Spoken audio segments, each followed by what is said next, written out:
Assalamualaikum warahmatullahi wabarakatuh. Selamat pagi anak-anak, semoga kalian dalam keadaan sehat jasmani maupun rohani.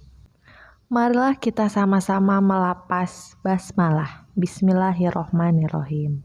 Hari ini kita masuk ke bab 1, materi perumusan dan penetapan Pancasila sebagai dasar negara.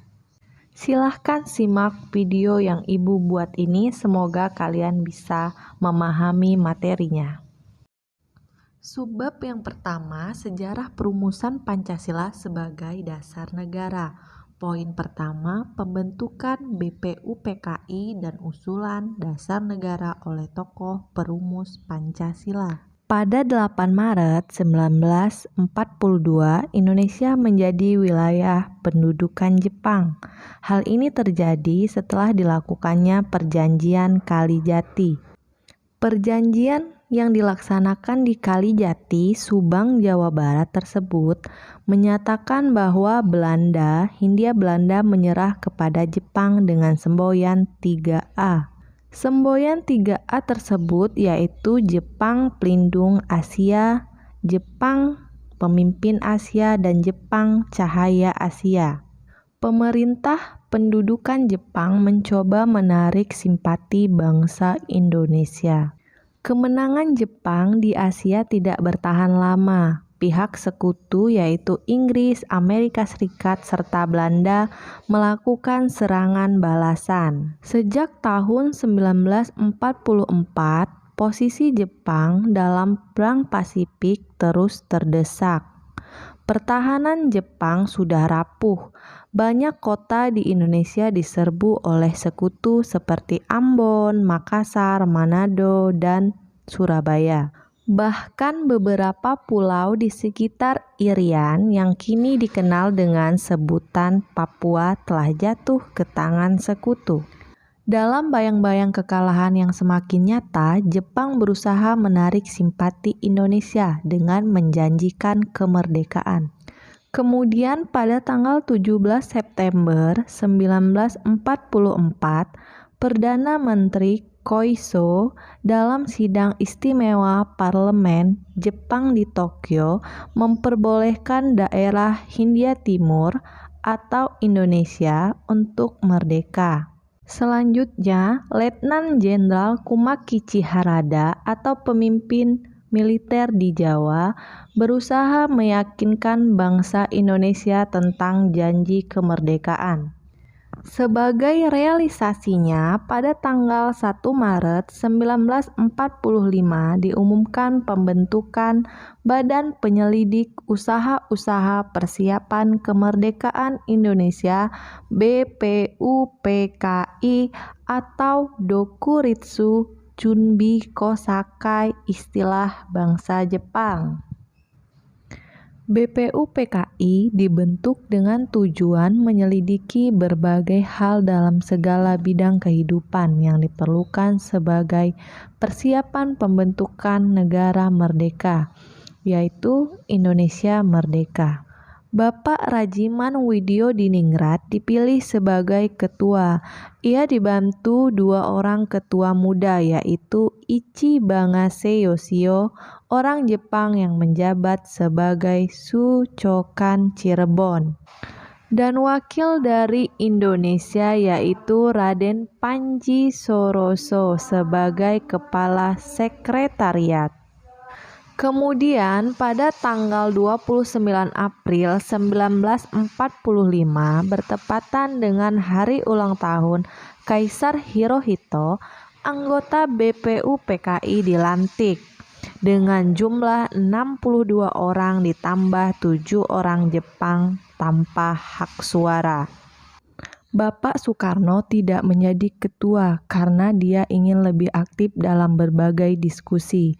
Kemudian sangsaka merah putih dikibarkan di samping bendera Jepang, Hinomaru.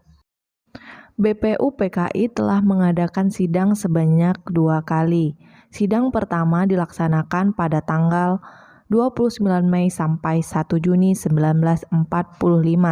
Sidang ini membahas tentang dasar negara, sedangkan sidang kedua berlangsung dari tanggal 10 sampai 17 Juli 1945.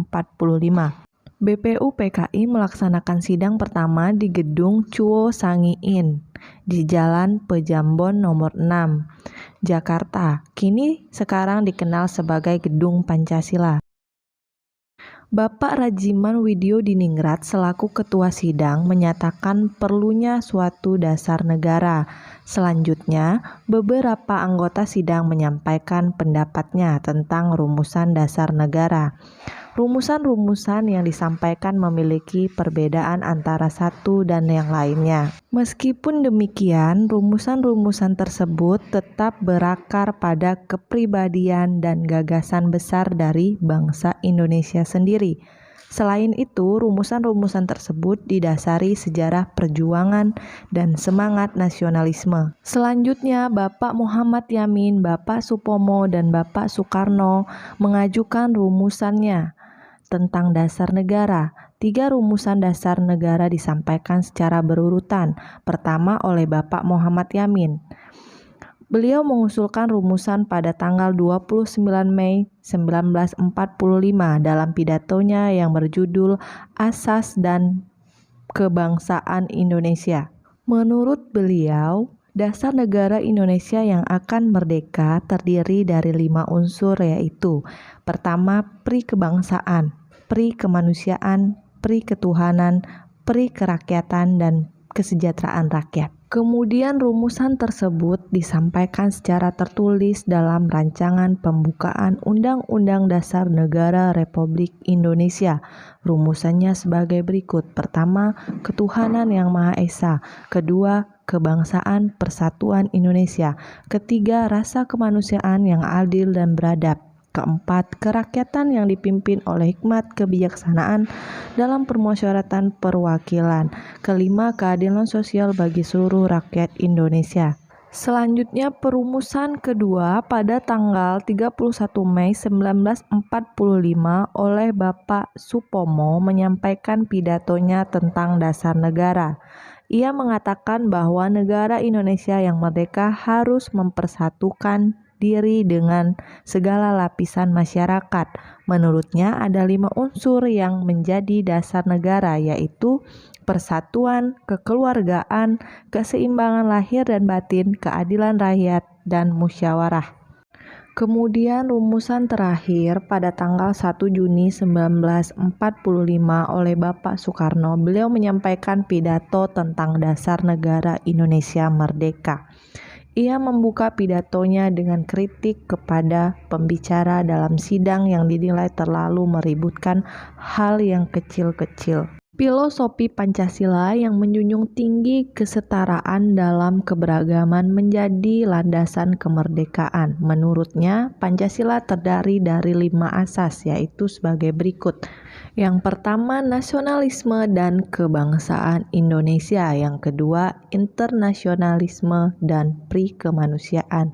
Yang ketiga, mufakat atau demokrasi. Keempat, kesejahteraan sosial. Dan yang kelima, ketuhanan yang Maha Esa.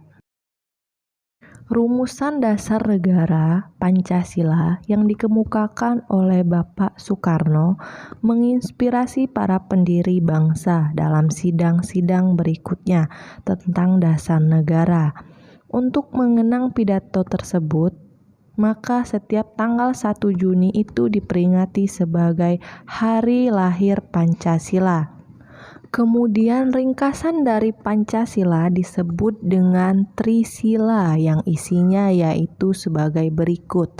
Sosionasionalisme atau gabungan kebangsaan dan pri kemanusiaan. Artinya bangsa yang hidup bersama dalam kekeluargaan bangsa-bangsa. Kedua, sosiodemokrasi atau gabungan demokrasi dan kesejahteraan.